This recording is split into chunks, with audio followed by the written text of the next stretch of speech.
இன்னைக்கு கடவுள் உங்களுக்கு கொடுத்துருக்க வசனம் மீகா 6:3. என் ஜனமே, நான் உனக்கு என்ன செய்தேன்? நான் எதினால் உன்னை விசனப்படுத்தினேன்? எனக்கு எதிரே உத்தரவு சொல். இந்த வசனத்தை குறித்து கடவுள் நம்மகிட்ட என்ன சொல்கிற பார்ப்போம்.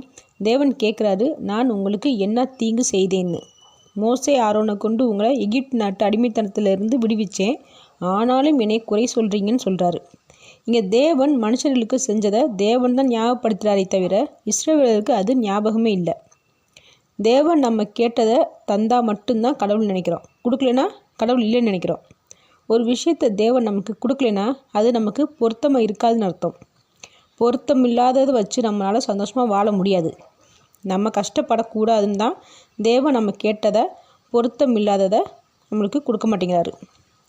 நம்மளுடைய கண்ணுக்கு இப்போ சரியாக படுற விஷயம் பிற்காலத்தில் சரியாக இருக்காதுன்னு தேவனுக்கு தெரிஞ்சனால தான் அது நம்மளுக்கு தடை போடுறாரு. இப்போது நம்மளை தேவன் நேசிக்கிறதுனால தான் இப்படி செய்கிறாரு. ஆனால் நாம் அவருடைய அன்பை புரிஞ்சுக்க மாட்டேங்கிறோம். ஆனால் தேவன் இப்போ கூட நம்மளை அழைக்கிறாரு. எதுக்காகனா, நீ கேட்டதை நான் தரலன்னு என்னை விட்டுட்டு போகாத, என்கிட்ட பேசு, அப்போ உனக்கு புரிய வைப்பேன்னு சொல்கிறாரு. இப்படி அன்பான தேவனை எது நடந்தாலும் நம்ம விட்டு விலகாமல் இருக்கிறதா நாம் வச்சுருக்கிற உண்மையான அன்பு.